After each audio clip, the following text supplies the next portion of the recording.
Wednesday evening meditation service. When we were walking down Broadway, and somebody stopped Jack, who somehow she knew him from some event we went to, and she handed him a book about Edgar Casey, and we both read it, and it changed our life. I mean, I've been brought up in a Methodist church, but this was something, the whole book was just so amazing, that a human being would be brought to this planet and to have all the knowledge about healing that he did in a sleep state. He'd have to go into a sleep state, he'd set his body aside, and then he would just speak and give answers to any, physical problem that was talked, when somebody would tell him what was needed, and he would then just talk in his sleep state. And to even think that existed. So Jack and I really we went and looked for the Association for Research and Enlightenment, and we found it in Manhattan. We were in New York City at the time. We walked up these ancient stairs. There was over an old, it was a Japanese restaurant, and walked into this room that was at the top of the stairs. And oldest people on the planet were there, but the kindest people.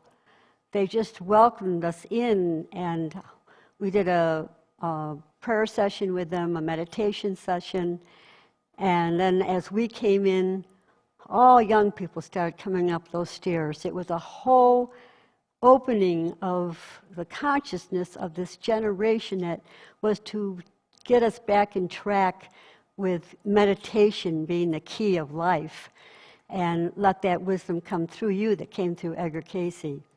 And so we always have done, since we got into the work, a Wednesday meditation, which was our first experience.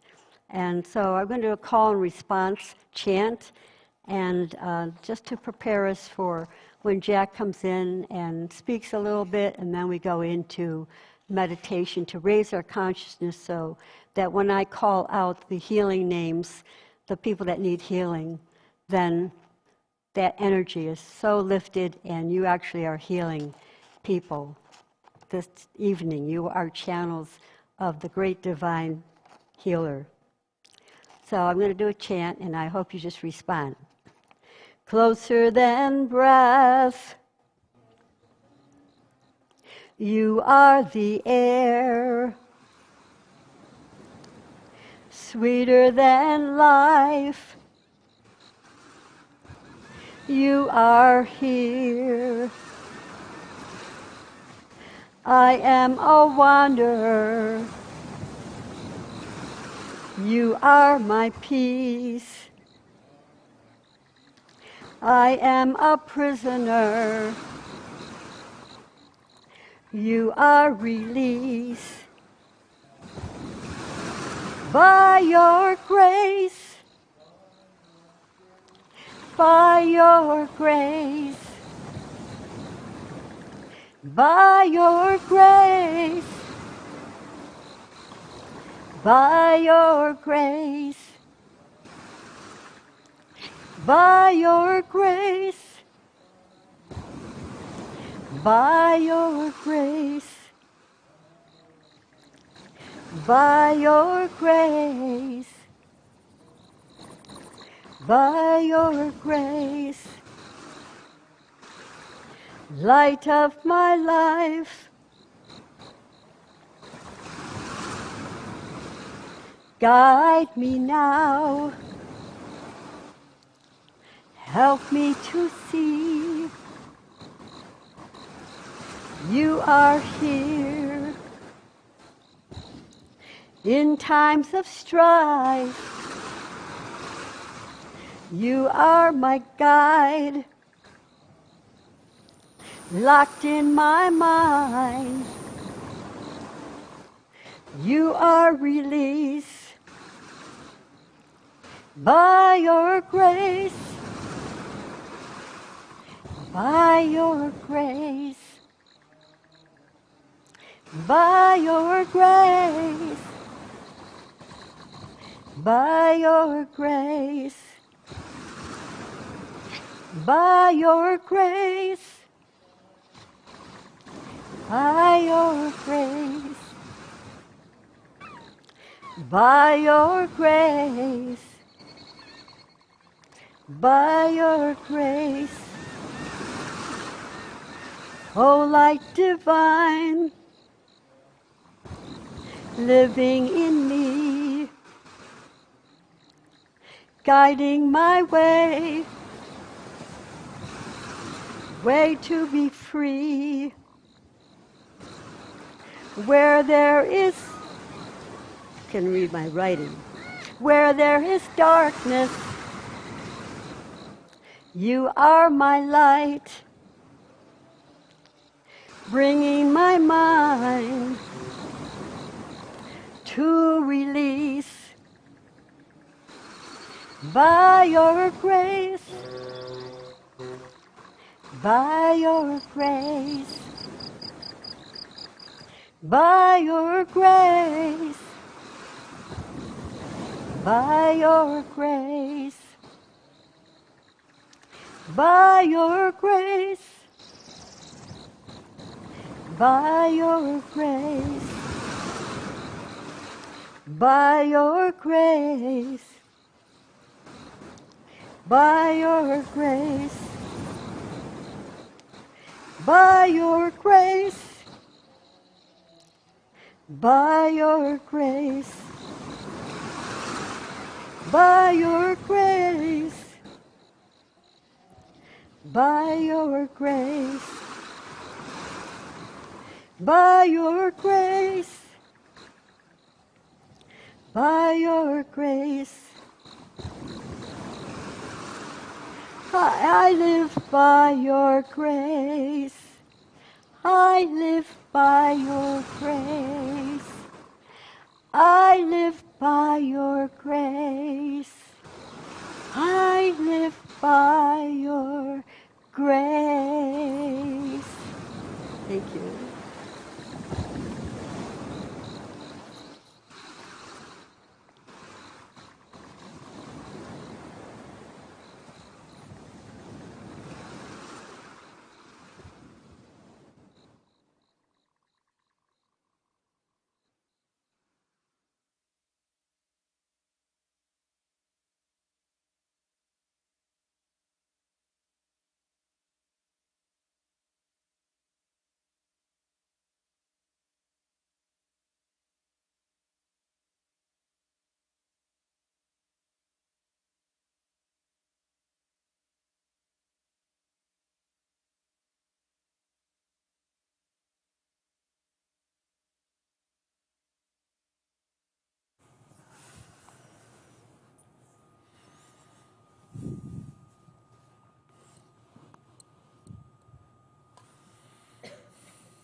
Good evening, everyone.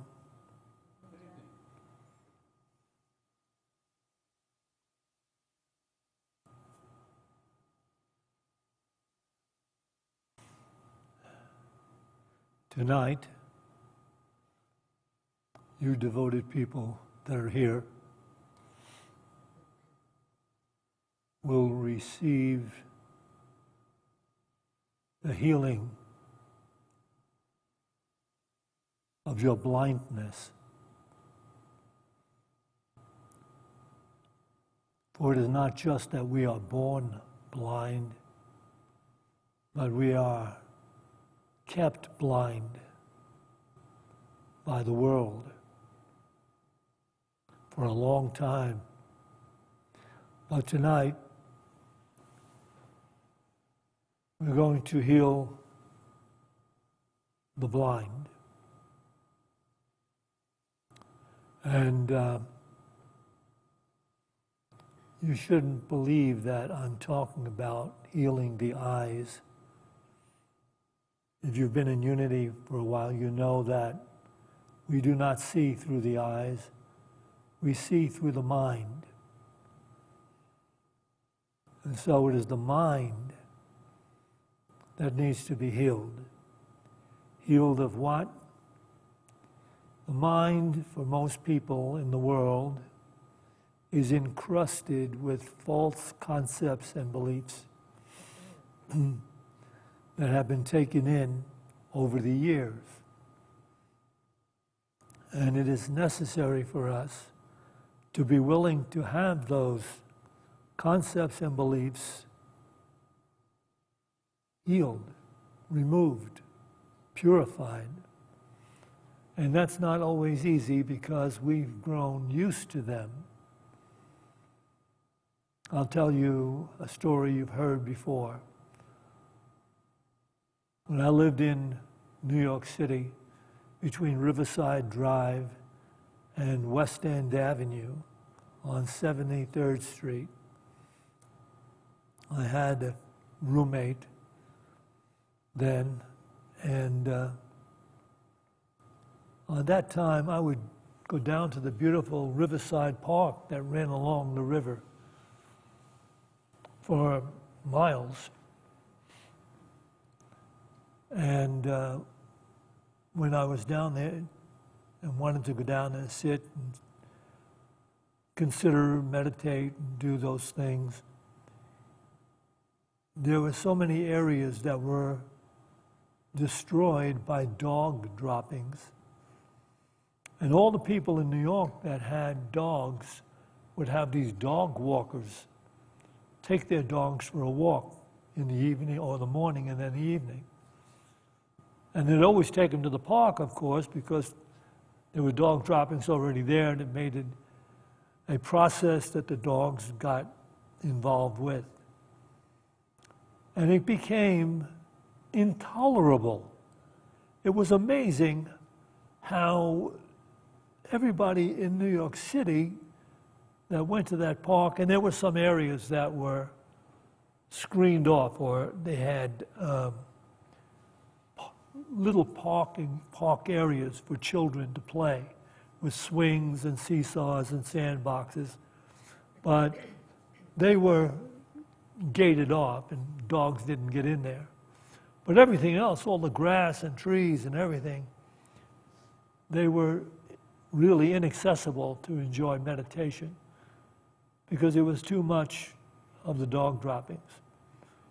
And yet people put up with it a long time, and I thought to myself, I could make a living outside in the front of the park, renting boots to people who want to go in and walk around in the park.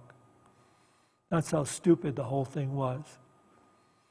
Eventually, however, I guess there were enough complaints, and the city set up ordinances about walking dogs. You had to pick up after them immediately, and they had a heavy fine for you if you did not. But the mind is like that. Over the years, we've had a lot of stuff, limited stuff that was taken in by the mind, and we've gotten used to it, and we had to hang with it and deal with it and live with it until we recognized there's something wrong with the way the mind is operating. There's something wrong with me and the way I operate in relationship to other people and conditions and things. So it is the mind that we're talking about healing. And when we talk about the healing of the blind in the Bible, that is all that the Christ was healing. We see it's necessary for the Bible to be on those levels. For people who live in the strictly physical concept of life, they have to see a man who lived, a brilliant, beautiful human being who lived 2,000 years ago, healing the sight of these poor individuals that were blind or born blind. And the same thing with the sick, etc. But if you really are in wanting to understand that scripture, meditate upon it, and at some point, Jesus disappears as a man. And your mind says, this can't possibly be so. Jesus couldn't possibly be this man. And then you realize, well, what is Jesus but a symbol of the Christ consciousness in man? So, the healings in the Bible for the blind are also healing the mind of its impurity, which everyone is born and raised in and then has to deal with at some point in his or her life if he or she wants to become enlightened and live a life from an enlightened, insightful perspective. So, now let us deal with the hard truths of personal transformation. It's okay if you can't get a hold of this right now. This is a hard truth. But at least be aware of the implication of it.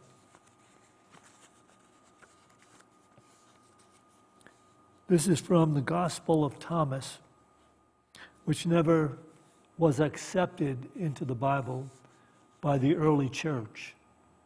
The early Christian church did not accept the Gospel of Thomas. I guess because it was too metaphysical and they didn't really understand it. This is on log 113 in the Gospel of Thomas. His disciples said to him, "When will the kingdom come?" Jesus said, "It will not come looking outside for it. No one will point it out, saying, 'See, it's over here or over there.' For behold, the kingdom of God is present upon the earth. It's all around you, but people do not see it." Of course, that's not anything you're going to hear in a traditional Christian setting by traditional Christian ministers. Kingdom of heaven is all around you, but you don't see it.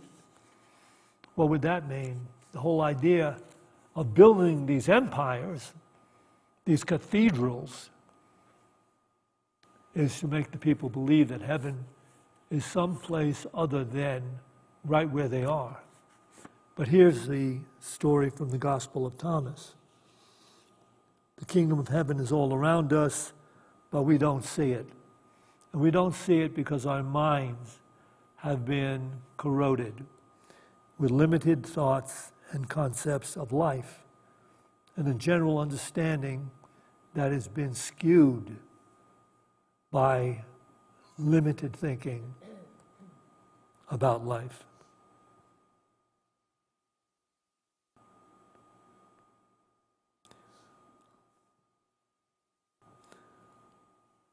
For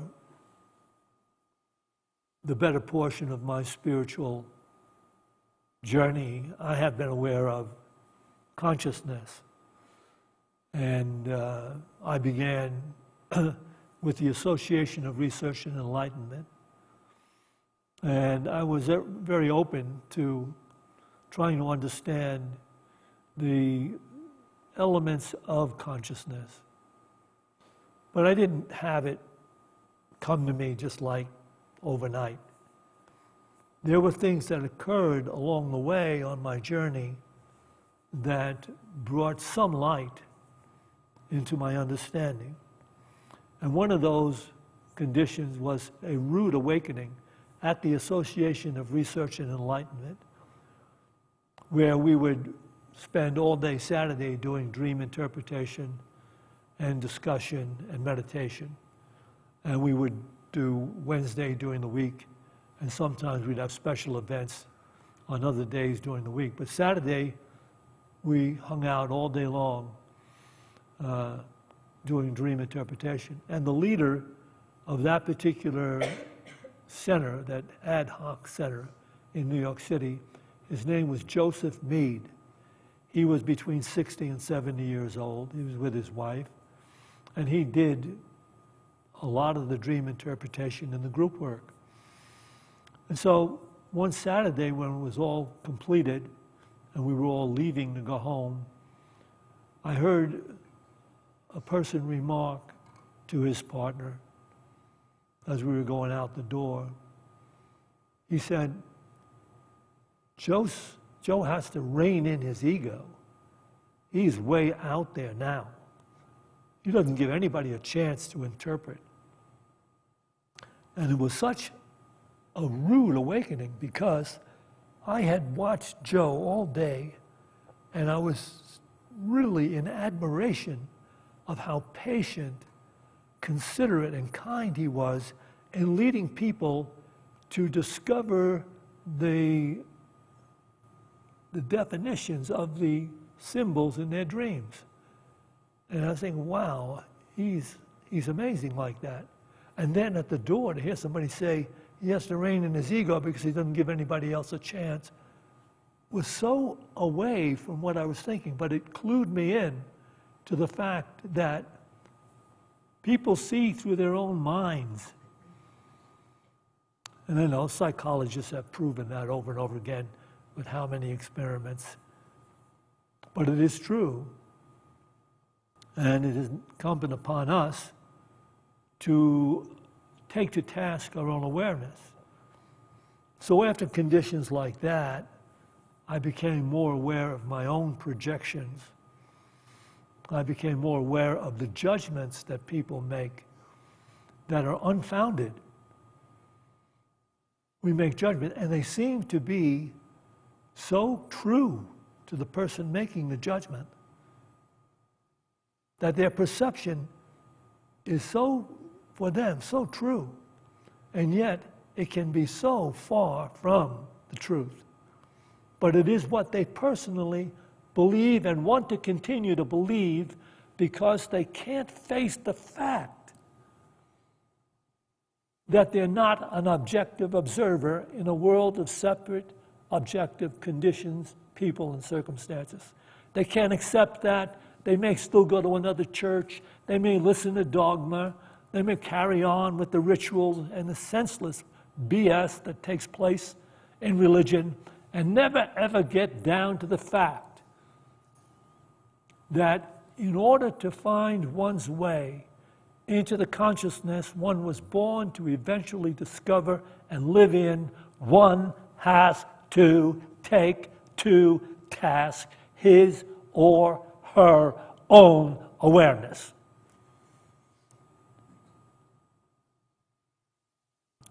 And you can find it in these truths, which I said, at least be aware of the implication of what A Course in Miracles is saying.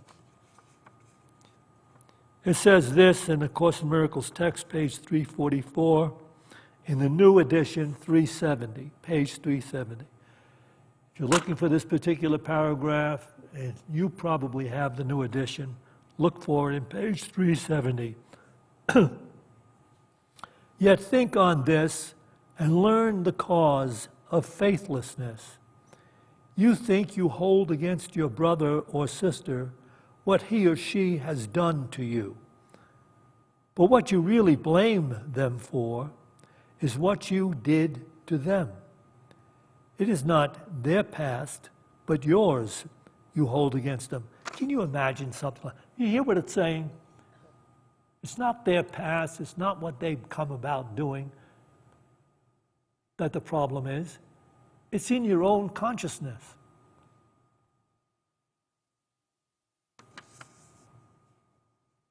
It is not their past you hold against them, and you lack faith in them because of what you were.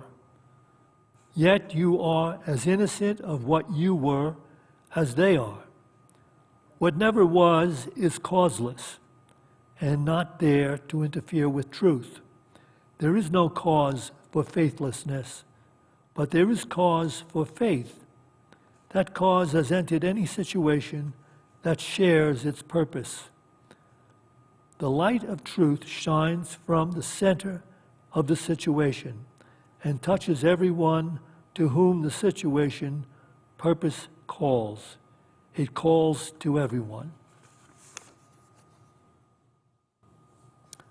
So each situation, however one may be attempting to define it, is a call to have faith so that you can be open to see the truth of your interconnectedness with what you're looking at.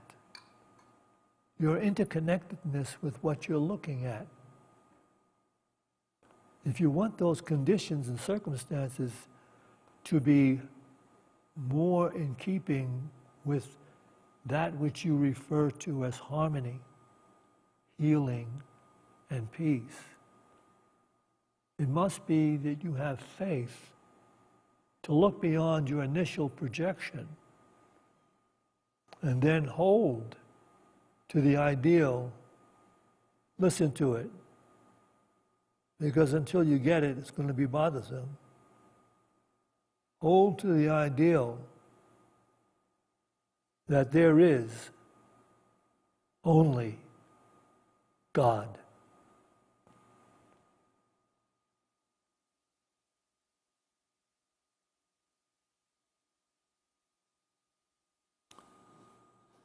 So, our calling is very clear, and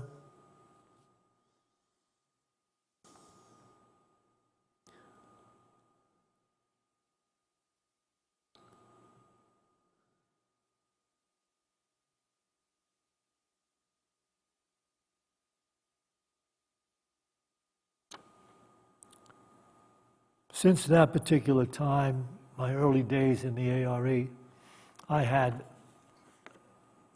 went through a lot of stuff. I had a lot of limited concepts, and I was raised in the idea of not allowing people to get over on you. So I had a very closed attitude toward anything that appeared to me to be unjust, etc. And I had conditions and people remind me of that along the way.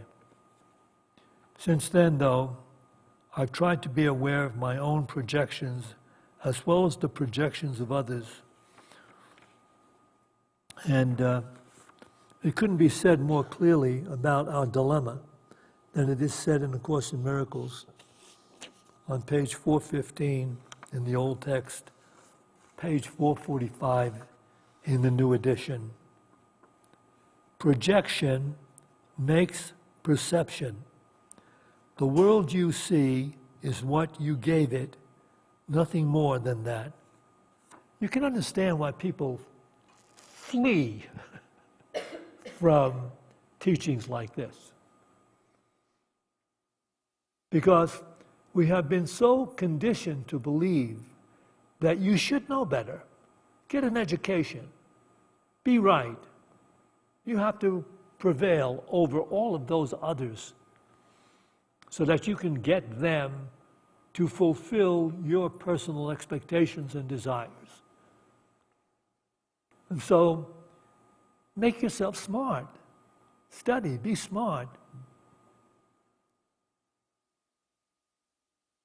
And yet they hear this and they say, what is this about? Projection makes perception. The world you see is what you gave it, nothing more than that. But though it is no more than that, it is not less. Therefore, to you it is important. It is the witness to your state of mind, the outside picture of an inward condition. As a person thinks, so does he or she perceive. Therefore, seek not to change the world, but choose to change your mind about the world. Perception is a result and not a cause. In other words, a person says, this is my perception. People used to say to me, but Jack, in the real world, they're talking about their real world, the people they see in their world, the conditions and circumstances they meet at work or in their relationships. See, that's their world, and they're saying, well, look, they're there, and they're doing these things, and I have no other course but to respond in relationship to those things. But they have no insight into the fact that that is a projection. It would have, where could it come from? It has no other cause, but it has come through your own perception. Your projection is your perception. And because it is yours, it's dear to you. Letting it go or altering it, oh, no, that would mean I'm not right.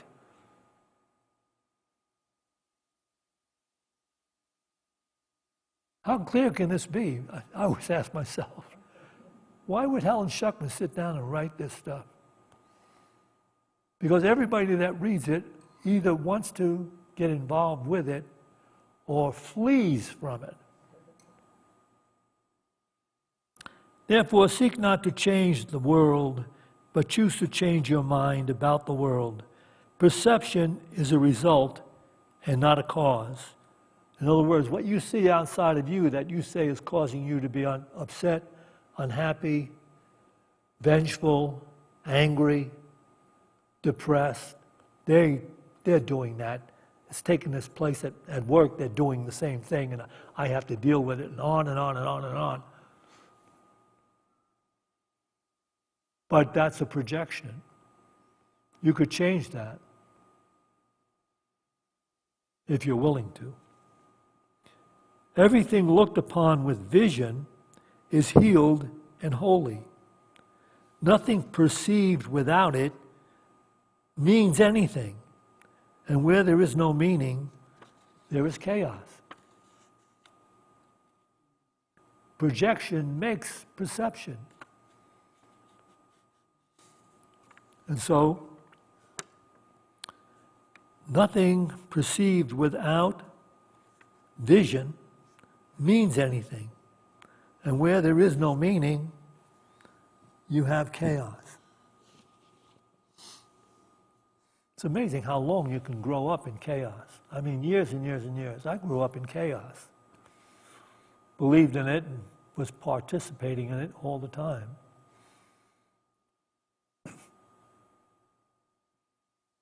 Well, if you want out of the chaos, you have to take to task your own awareness.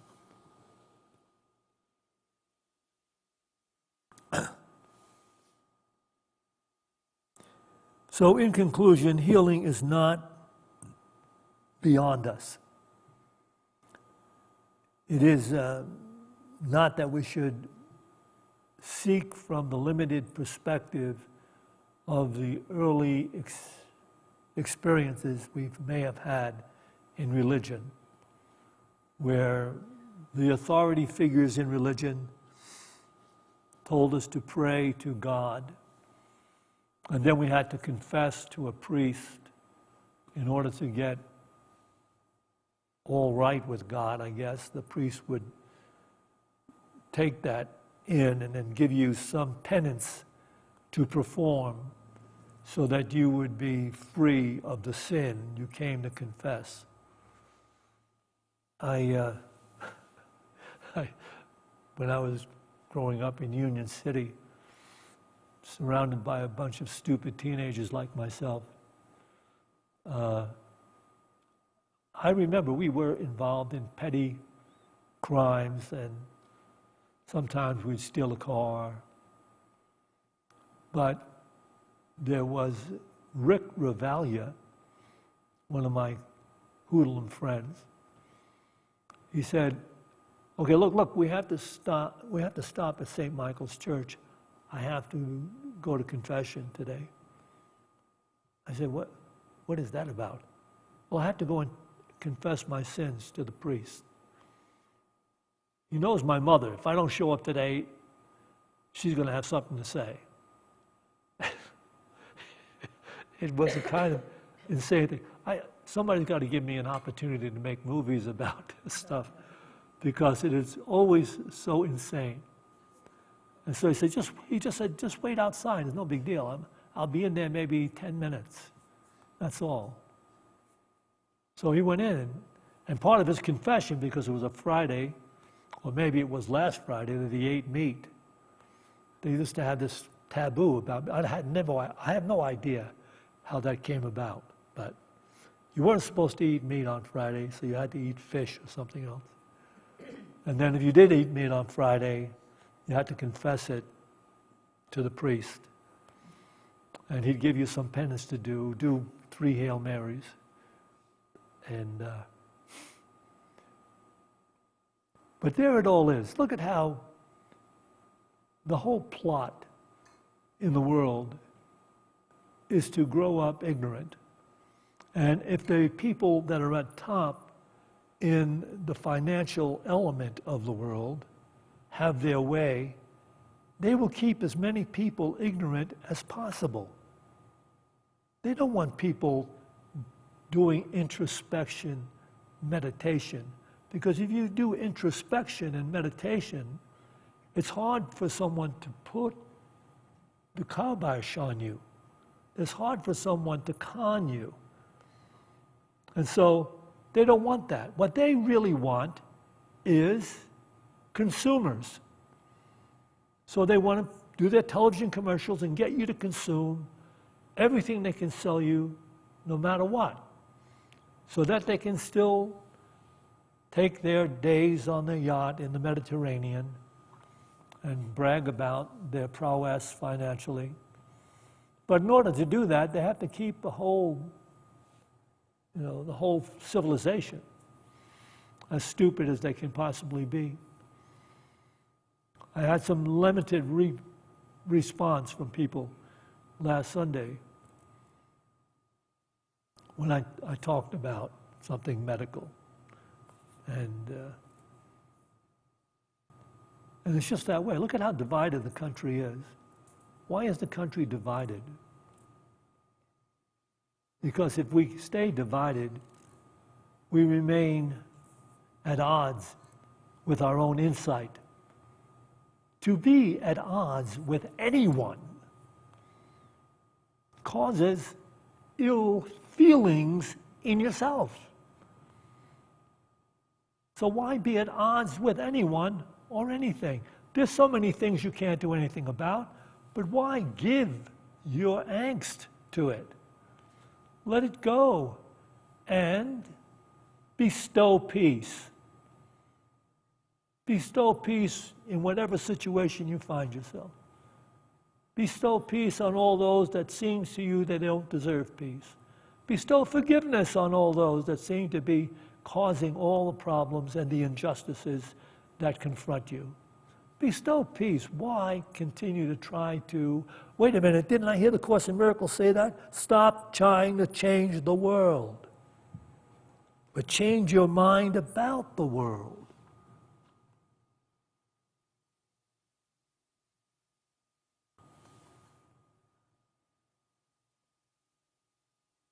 That's a good line that used to go,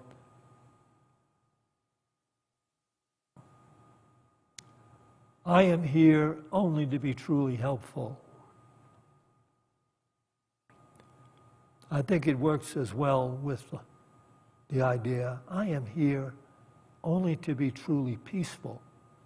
People want to know, how can I serve? How can I serve? Well, if you want to serve and be seen by others, yeah, you'll have to do something out there. But if you want to serve in its truest sense, be an emissary of peace. Because you don't have to say a lot of words if you have that consciousness of peace, that willingness to let things be what they are, to bless what seems to be not worthy of blessing. But look at what you're doing, my God, how extraordinary. What you did, you blessed something that looked like it just didn't deserve that. Where did that come from? Are you still moving toward God? That's all there is, folks. There's no other religion. That's it for tonight. That's it. If you've got an inheritance anywhere, coming to you. As soon as you get it, send it over here to Unity.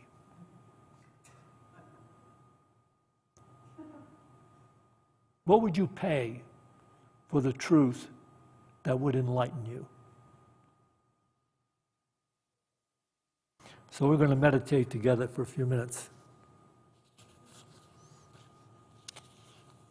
Begin by taking a couple of deep breaths. As you release the breath, release your mind of any limited cares, concerns, and conflicts. Just let them go.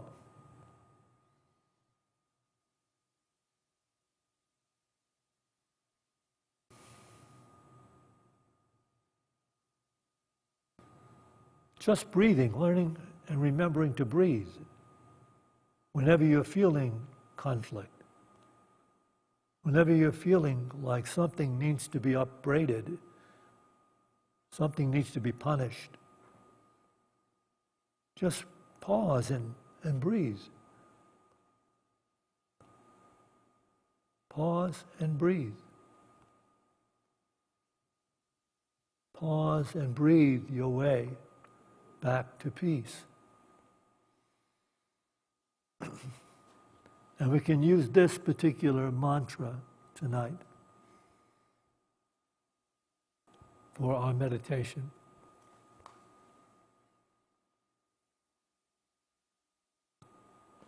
Everything I look upon, everything I see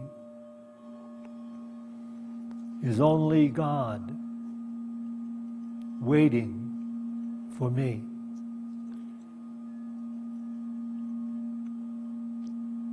Everything I look upon, everything I see is only God waiting for me.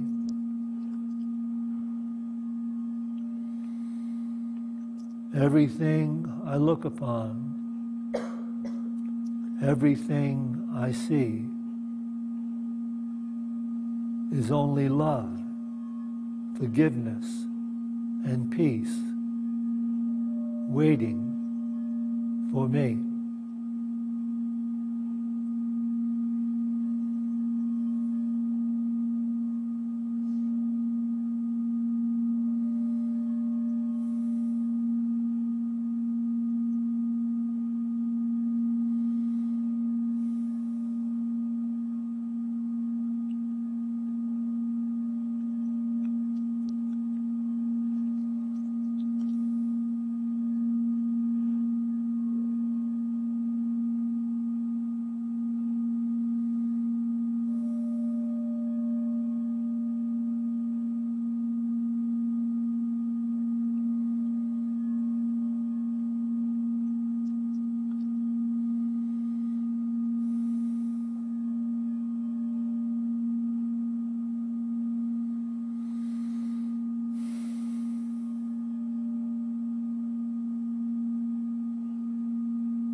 in this refined level of awareness, we will offer the names of those that have been submitted to our prayer list.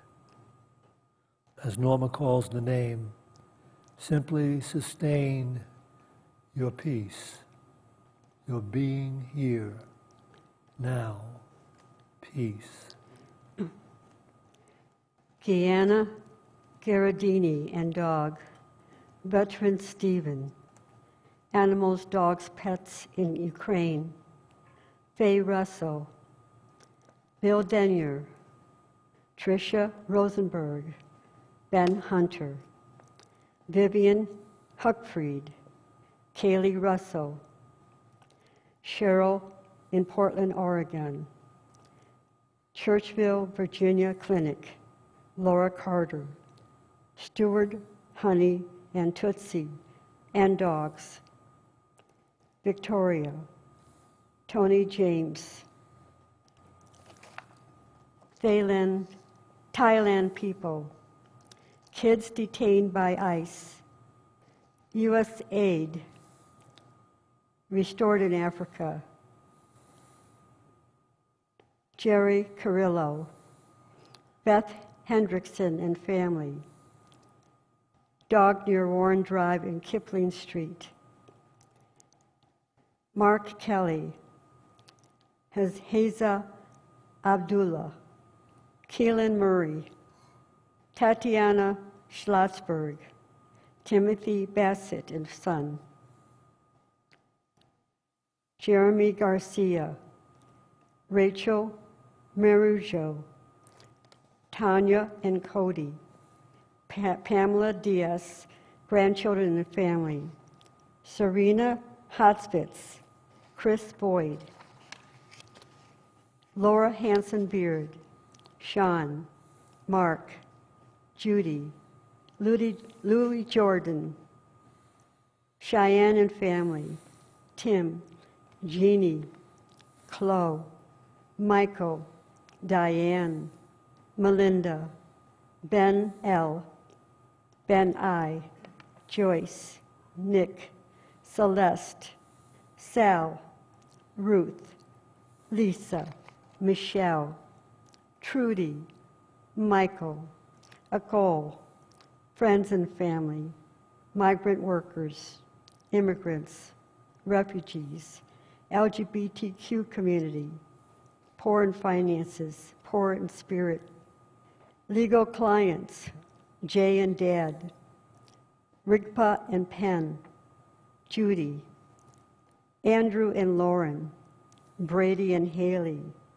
Gaza and all Palestinians, Dan Adams, Wayne Bartlett, Jennifer Allen, Sarah D., Jay, Wendy, Luna, Kristen, Shane, Riley, Jackson, Aaron, Jason, Madison, Bridger, Porter, Ko, Lisa Baba, Kaylee and family, Eric Harris, Cal Huggins, John, Kristen, Marion, Nate, Trevor, Hans, Granny, Papa, Cheryl, Luke Trout, Pat Wilcox, Trevor, Donna, Jessica, Jim, Edison and family, Larissa D.,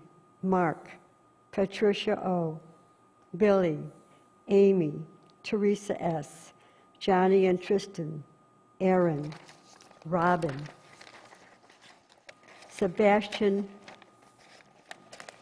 Watts, Andrew, Joanne, Mary Beth, Don, Leo, Otis, family, Leon Gladwell, Tim Murphy, Sandy Spahn, Kat, Megan, Jolyn Kane, niece and her husband, Stacy B., Mike, Ray, Simone, Mom and Dad, Michelle and Scott, Marilyn and Tara, Michael, Margaret Melvin, Rana Unsell. And you can call out a name at this time. D. Matthew and family. S. Casey and family. S. Daniel and family. Matt, Mike.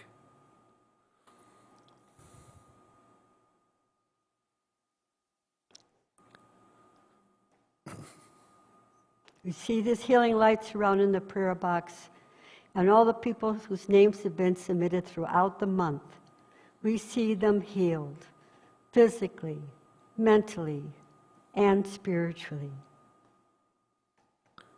Let's take a moment to embrace the vision of the new heaven in earth, which is best understood as the new consciousness, rising in the awareness of everyone, sharing the Boulder community with us.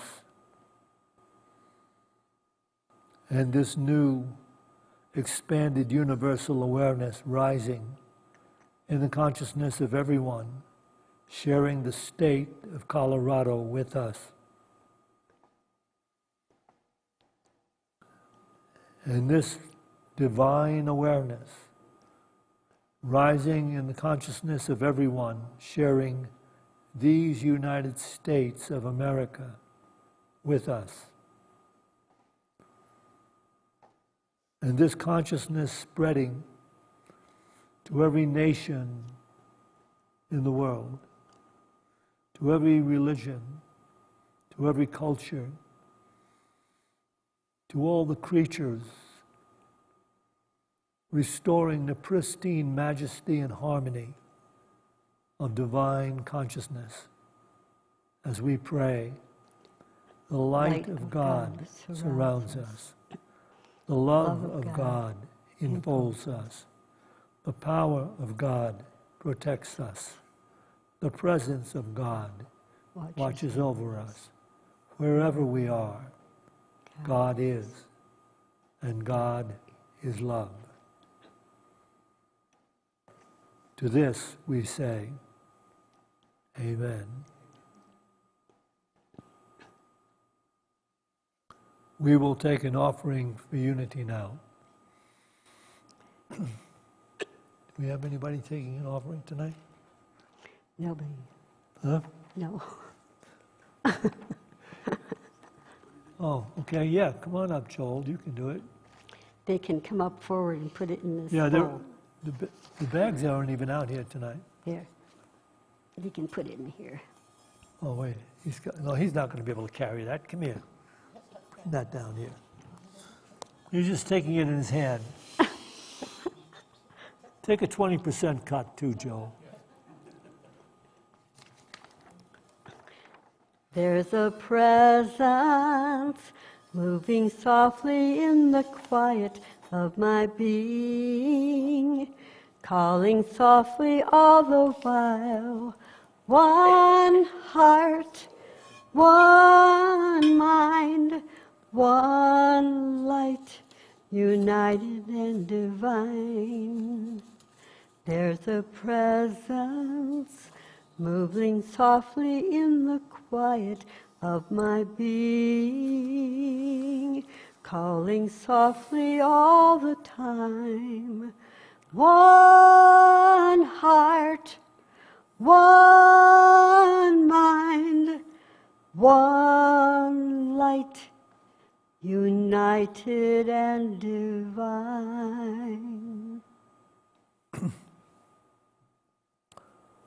We have tea and cookies for anyone who'd like to stay and chat for a few minutes, just through these doors into the bookstore. To everyone, we'll see you at 9 a.m. on Sunday. And have an awakened evening.